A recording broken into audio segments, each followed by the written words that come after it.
Welcome to Shri చక్ర news bulletin లో ముందుగా హెడ్లైన్స్.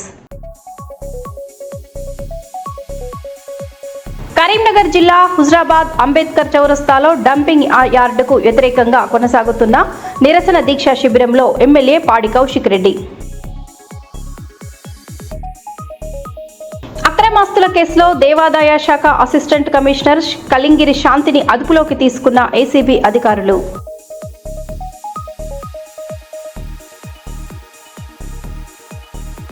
నాలిలో యువకులు పోలీసులపై రెచ్చిపోయారు. మద్యం మత్తులో బోస్ రోడ్డులో హల్చల్.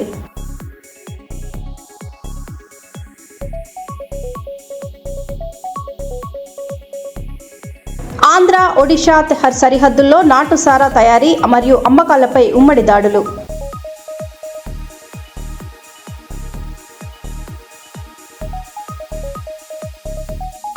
మల్కాజిగిరిలో ఫుట్పాత్ పై ఉన్న షాపులు తొలగించిన టౌన్ ప్లానింగ్ అధికారులు, పోలీసులు.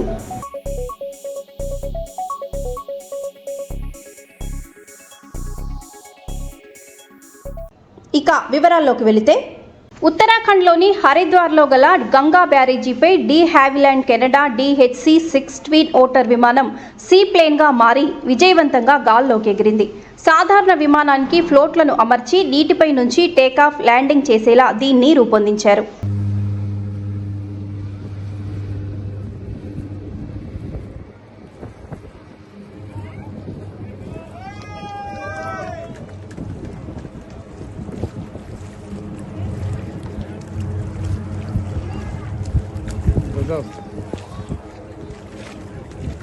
बन गया शॉट बन गया उड़ते हुए का है बेल तो फटाफट लगाओ.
తెనాలిలో పోలీసులపై రెచ్చిపోయిన యువకులు, మద్యం మత్తులో బోసు రోడ్డులో హల్చల్. బర్త్డే పార్టీ పేరుతో నడి రోడ్డుపై మద్యం తాగుతూ వీరంగం. వన్ టౌన్ ఎస్ఐతో గొడవకు దిగిన యువకులు అధికార పార్టీకి చెందిన వారని స్థానికంగా ప్రచారం.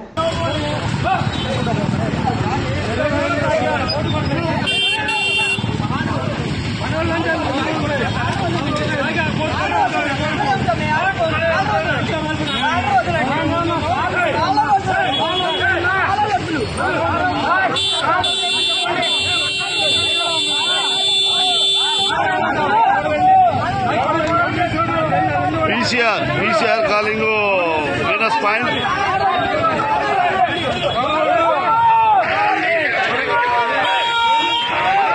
సార్ 1 నిమిషం వెనస్ తాగిదారా గొడవ చేస్తారు సార్. ఒక నలుగురు తాగి 1 వాళ్ళకి తెలియపరుస్తున్నారు.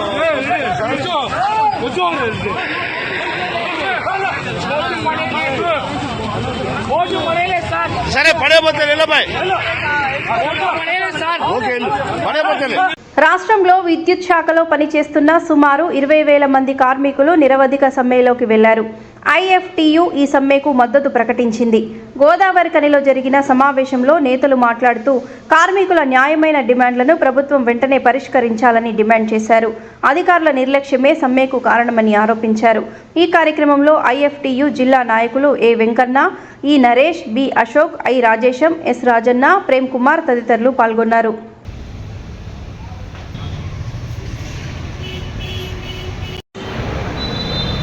ఇవాళ రాష్ట్రంలో ఆర్టీజీఎన్ కార్మికులు దాదాపు 20,000 మంది అత్యవసర సేవలైనటువంటి విద్యుత్ రంగంలో పనిచేస్తూ ఉన్నారు. వారి సమస్యలు న్యాయమైనటువంటివి. ఆ సమస్యలన్నీ పరిష్కరించాల్సినటువంటి అవసరం రాష్ట్ర ప్రభుత్వం ముందుంది. గత ప్రభుత్వాలు కూడా వారి సమస్యల్ని నిర్లక్ష్యం చేశారు. వారితో కనీసం వారి సమస్యలపైన చర్చించకుండా, మాట్లాడకుండా ఏదైతే రాష్ట్ర ప్రభుత్వం కార్యాపణ చేస్తుందో ఈ విధానం సరైనటువంటిది కాదని మేము భావిస్తున్నాం. అదేవిధంగా రాష్ట్రంలో దాదాపు ఇటు జెన్కోలో కావచ్చు, ట్రాన్స్కోలో కావచ్చు, అవుట్సోర్సింగ్ కార్మికులుగా, కాంట్రాక్ట్ కార్మికులుగా ఏండ్ల ధరబడి పనిచేస్తున్నప్పటికీ వాళ్ళను పర్మనెంట్ చేయకపోవడం కూడా సరైనటువంటి విధానం కాదు. గత ప్రభుత్వం, ఇప్పుడున్నటువంటి ప్రభుత్వాలు కూడా వారికి తీరినటువంటి అన్యాయం చేస్తున్నటువంటి పరిస్థితి. చివరికి ఇవాళ వాళ్ళు ఆందోళన బాట పట్టాల్సినటువంటి ఒక సందర్భం వచ్చింది. అలాంటి వారి ఆందోళనలను ఐఎఫ్టీగా మేము పూర్తిగా సంపూర్ణమైనటువంటి మద్దతు తెలియజేస్తున్నాం, బలపరుస్తున్నాం. ఖచ్చితంగా రాష్ట్ర ప్రభుత్వం వారి సమస్యల పరిష్కారానికి ముందుకు రావాలని, వారితో చర్చలు జరపాలని, వారిని రెగ్యులేట్ చేయాలని చెప్పి వారి ఇతర సమస్యలపైన సుముఖంగా ఉండి పరిష్కరించాల్సిందిగా మేము రాష్ట్ర ప్రభుత్వానికి భారత కార్మిక సంఘాల సమాఖ్య ఐఎఫ్టీగా విజ్ఞప్తి చేస్తున్నాం. విశాఖపట్నం నుంచి తిరుపతి వెళ్లాల్సిన ఇండిగో విమానం 6E7063 టేకాఫ్కు సిద్ధమై రన్వే పైకి వెళ్లిన తర్వాతే టెక్నికల్ ప్రాబ్లం రావడంతో అక్కడికక్కడే ఆగిపోయింది. మధ్యాహ్నం 1:40 గంటలకు విశాఖ నుంచి తిరుపతి బయలుదేరాల్సిన ఈ విమానం నిలిచిపోవడంతో ప్రయాణికులు తీవ్ర ఇబ్బందులు ఎదుర్కొన్నారు. ఇక విమానంలో ఎయిర్ కండిషనింగ్ కూడా పనిచేయకపోవడంతో ఉక్కపోతలో ప్రయాణికులు అల్లాడిపోయారు. చిన్నపిల్లలు, వృద్ధులు తీవ్ర అసౌకర్యానికి గురైనట్లు సమాచారం. విమానంలో తలెత్తిన సాంకేతిక లోపాన్ని గుర్తించేందుకు సాంకేతిక నిపుణుల బృందం పరిశీలనలు చేపట్టింది. సమస్య పరిష్కారం అయ్యే వరకు విమానం ఆలస్యమయ్యే అవకాశం ఉందని అధికారులు తెలిపారు.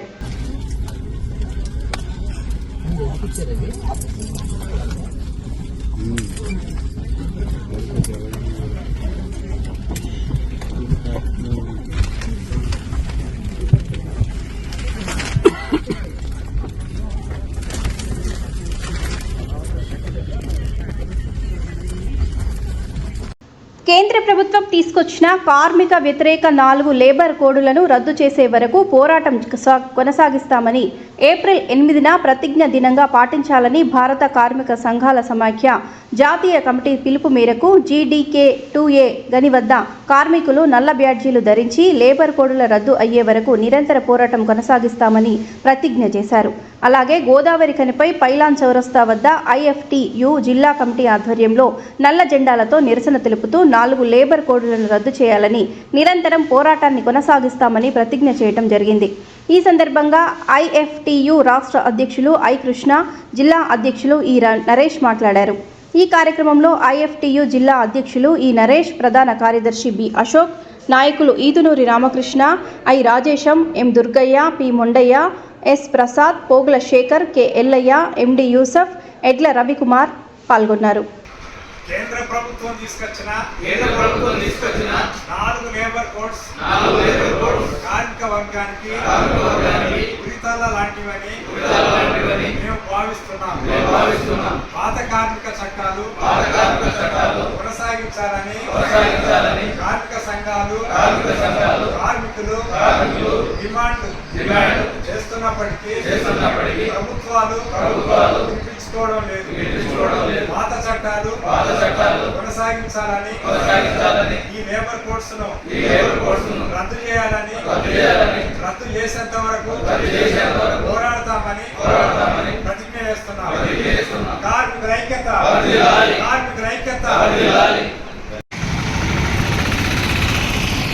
కేంద్ర ప్రభుత్వం తీసుకొచ్చిన 4 లేబర్ కోడ్స్ రద్దు చేయాలని, అదేవిధంగా కార్మిక చట్టాలను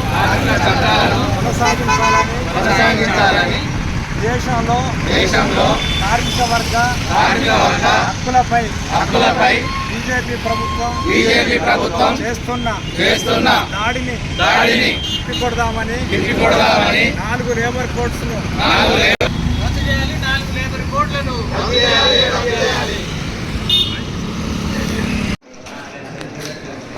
4 లేబర్ కోడ్ కేంద్ర ప్రభుత్వం 2018లో తీసుకొచ్చి దేశంలో కార్మిక వర్గాన్ని కట్టుబానిసలుగా చేయడానికి ఉరితాళ్ళు బిగించినటువంటి విషయం మనందరికీ తెలుసు.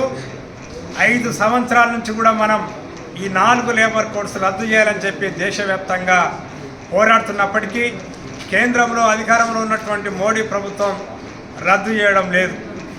ఇవాళ ఏప్రిల్ 8వ తేదీన ఒక ప్రాముఖ్యత ఉన్నటువంటి దినం.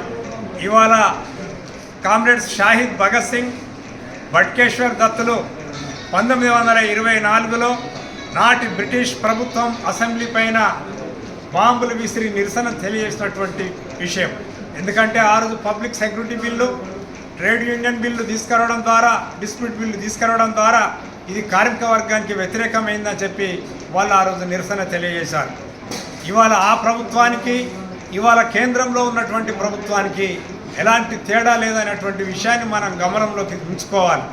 భారతదేశానికి స్వతంత్రం వచ్చినటువంటి 75 ఏళ్లలో కూడా మనం ఇన్నేళ్ళు అనుభవించినటువంటి కార్మిక హక్కులన్నీ కూడా హరించివేయబడుతున్నాయి.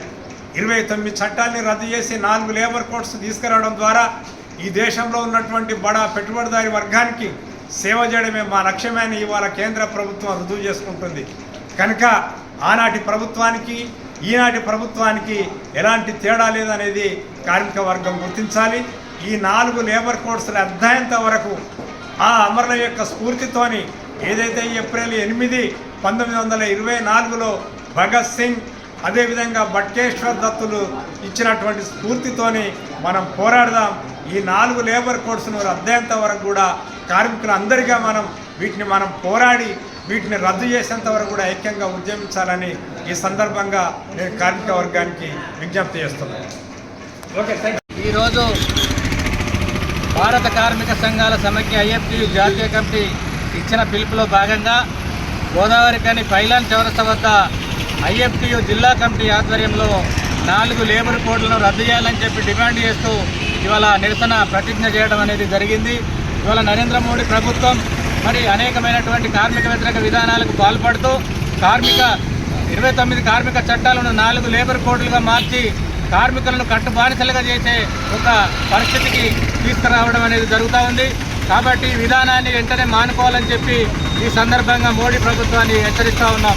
1929లో మరి భగత్ సింగ్, బట్కేశ్వర్ అయినటువంటి వాళ్ళ యొక్క పొగ బాంబులతోటి ఆ యొక్క చట్టాలను, కార్మిక చట్టాలను ఏదైతే ఆనాడు వ్యతిరేకించి పొగ బాంబులు వేసి నిరసన తెలిపినటువంటి దినం ఈరోజు. కాబట్టి ఈ దినాన ఐఎఫ్టియు ఇచ్చినటువంటి పిలుపులో భాగంగా ఇక్కడ ప్రతిజ్ఞ చేయడం అనేది జరుగుతుంది. దీర్ఘకాలికంగా ఈ 4 లేబర్ కోడ్లకు వ్యతిరేకంగా దీర్ఘకాలికంగా పోరాటాన్ని కొనసాగిస్తామని చెప్పి ఈ సందర్భంగా మోడీ ప్రభుత్వాన్ని హెచ్చరిస్తూ ఉన్నాం. నర్సంపేట పట్టణం వివేకానంద కాలనీలో క్రొత్త ట్రాన్స్ఫార్మర్ను ప్రారంభించారు స్థానిక ప్రజాప్రతినిధులు. Municipal chairperson Pendem Lakshmi Ramanand, vice chairman Gandham Narender, councillor Hanamkonda Sridhar పాల్గొన్నారు. తరచూ కరెంట్ సమస్యలు, ఓవర్లోడ్ ఇబ్బందులు నివారించేందుకే ఈ ట్రాన్స్ఫార్మర్లను ఏర్పాటు చేసినట్లు తెలిపారు.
విజయనగరం జిల్లా చీపురుపల్లిలో గల బిఎస్ఎన్ఎల్ ఆఫీస్లో చోరీ.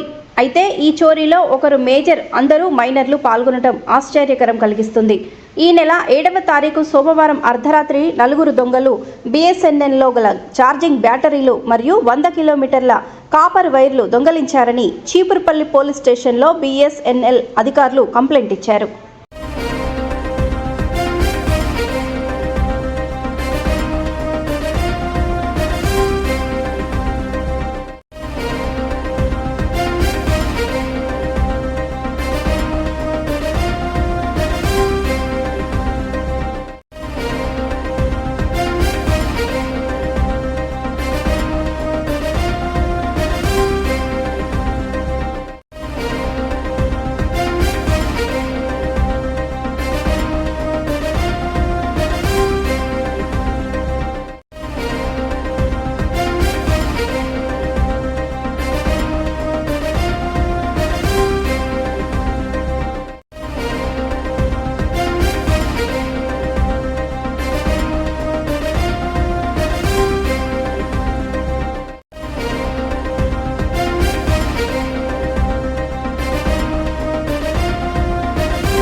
శ్రీకాకుళం జిల్లాకు గుడ్ న్యూస్. కేంద్ర మంత్రి కింజపురం రామ్మోహన్ నాయుడు కృషితో తిరుపతి, శ్రీకాకుళం మధ్య తొలి నేరుగా రైలు సేవ ప్రారంభం కానుంది. ఏప్రిల్ 13 నుంచి హంసఫర్ ఎక్స్ప్రెస్ రన్నింగ్లోకి వస్తుంది. భక్తులకు సౌకర్యవంతమైన ప్రయాణం అందుబాటులోకి రానుందని మంత్రి తెలిపారు. ఈ సేవ కోసం సహకరించిన అశ్విని వైష్ణవ్కు కృతజ్ఞతలు తెలిపారు. శ్రీకాకుళం జిల్లా ప్రజలందరికీ నమస్కారం. శ్రీకాకుళం నుండి తిరుపతి, హైదరాబాద్ వంటి ముఖ్య ప్రాంతాలకు నేరుగా ట్రైన్స్ నడపాలన్నది మన జిల్లా ప్రజల తాలూకా కళ. అది నా కళ కూడా. అందుకోసం నేను ఎంపీగా అయినప్పటి నుంచి ఒక లక్ష్యంగా పెట్టుకొని నూతన రైళ్ల కోసం నిరంతరం కృషి చేశాను. ఈ విషయంపై రైల్వే మంత్రుల్ని కలిశాను, రైల్వే బోర్డు అధికారులు కలిశాను, డిఆర్ఎం అలాగే జెడ్ఎం ఈ లెవెల్లో జరుగుతున్న మీటింగ్స్లో కూడా పాల్గొని ఈ విషయం మీద ప్రత్యేకంగా ప్రస్తావించాను. నేడు ఆ కృషికి ఫలితంగా 75 సంవత్సరాల శ్రీకాకుళం జిల్లా చరిత్రలో మొట్టమొదటిసారి శ్రీకాకుళం నుండి తిరుపతికి నేరుగా రెగ్యులర్ రైల్వే సర్వీస్ని ప్రారంభిస్తూ రైల్వే శాఖ ఉత్తర్వులు కూడా జారీ చేసింది. శ్రీకాకుళం జిల్లా ప్రజలకు, ముఖ్యంగా వెంకటేశ్వర స్వామి భక్తులందరికీ ఇది ఒక మంచి శుభవార్త. 17439 17440 తిరుపతి శ్రీకాకుళం హంసఫర్ ఎక్స్ప్రెస్ రైలు ప్రతి ఆదివారం సాయంత్రం తిరుపతి నుండి శ్రీకాకుళం, అలానే ప్రతి సోమవారం మధ్యాహ్నం శ్రీకాకుళం నుండి తిరుపతి ప్రయాణిస్తుంది. ఇప్పటి వరకు తిరుమల దర్శనం కోసం శ్రీకాకుళం జిల్లా ప్రజలు భువనేశ్వర్ మీదుగా వచ్చే రైళ్ళు లేదా విశాఖపట్నం రోడ్డు మార్గంలో వెళ్ళి అక్కడ నుంచి తిరుపతికి చేసే పరిస్థితి ఉండేది. ఆ రైళ్లు రద్దీ ఎక్కువగా ఉంటే దానివల్ల చాలా ఇబ్బందులు కూడా మన ప్రజలు పడేవారు. ఇప్పుడు ఈ కొత్త సర్వీస్తో ఆ సమస్యలకి పరిష్కారం మనకు లభిస్తుంది. ఈ నూతన రైళ్లు ద్వారా భక్తులకి వాళ్ళ సౌకర్యార్థం ప్రయాణం కానీ, అలాగే బర్తులు అందుబాటులోకి రావడం కానీ ఇవన్నీ కూడా వెసులుబాటు కలుగుతుంది. ముఖ్యంగా ఇది తిరుపతి వెంకటేశ్వర స్వామిని మరియు మన అరసవెల్లి సూర్య భగవానుడిని అనుసంధానం చేయడానికి ఒక గొప్ప ఆధ్యాత్మిక ప్రయాణంగా ఇది రేపు మారుతుంది. ఈ నూతన రైల్ సర్వీస్ని ఏప్రిల్ 13వ తేదీన శ్రీకాకుళం రోడ్ స్టేషన్ నుంచి మనం ప్రారంభించబోతున్నాం. మన శ్రీకాకుళం జిల్లా ప్రజలు దీర్ఘకాలిక కోరిక నెరవేర్చిన రైల్వే శాఖ మంత్రివర్యులు అశ్విని వైష్ణవ్ గారికి జిల్లా ప్రజల తరపున హృదయపూర్వకమైనటువంటి కృతజ్ఞతలు కూడా తెలియజేస్తూ, రానున్న రోజుల్లో మరిన్ని నూతన సర్వీసులు శ్రీకాకుళం నుండి ప్రారంభమయ్యేలా నేను నా కృషి కంటిన్యూస్గా చేస్తూనే ఉంటాను. శ్రీకాకుళం జిల్లా రైల్వే ప్రగతిని మరింత ముందుకు తీసుకొని వెళ్తానని తెలియజేసుకుంటూ మరొక్కసారి శుభాకాంక్షలతో మా జిల్లా ప్రజలందరికీ కూడా నమస్కారాలు. గ్రామాల అభివృద్ధికి అహర్నిశలు శ్రమించిన సర్పంచ్లకు గౌరవ వందనం. పాతపట్నం మండలంలో వారి సేవలను గుర్తిస్తూ నిర్వహించిన ఆత్మీయ సమ్మేళనం హృదయాలను తాకింది. మాజీ ఎమ్మెల్యే రెడ్డి శాంతి ఆధ్వర్యంలో జరిగిన ఈ కార్యక్రమంలో సర్పంచ్లను ఘనంగా సన్మానించారు. గ్రామ స్థాయి సమస్యలను పరిష్కరించడంలో, సంక్షేమ పథకాలను ప్రజలకు చేరవేయటంలో వారి పాత్ర ఎంతో కీలకమని ఆమె కొనియాడారు. ప్రజల విశ్వాసాన్ని నిలబెట్టుకుని అభివృద్ధి పథంలో నడిపినందుకు సర్పంచ్లకు అభినందనలు తెలిపారు. ఈ సన్మానం వారి సేవలకు గుర్తింపుగా నిలిచింది.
అనగానా సెలవు దిగిపోతున్నాను అన్నప్ప వీడియో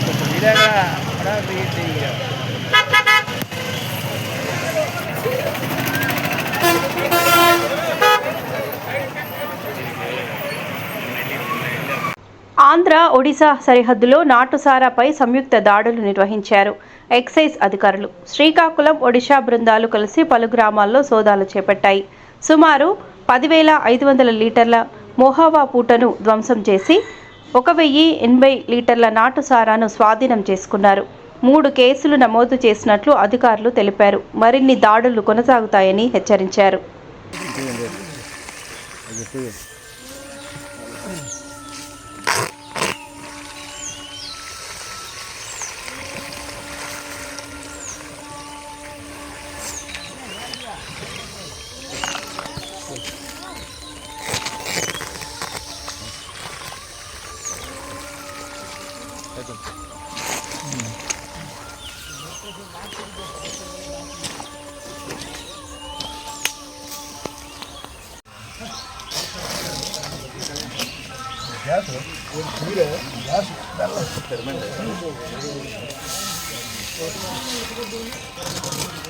అది బాగా ఊరింది అది.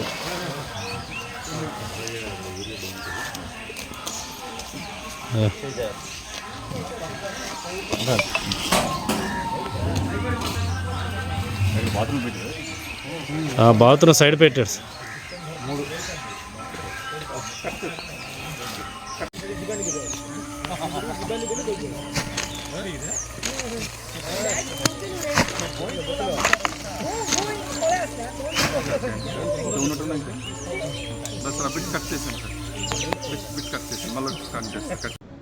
మరో బులెటిన్లో మళ్ళీ కలుద్దాం. నమస్తే.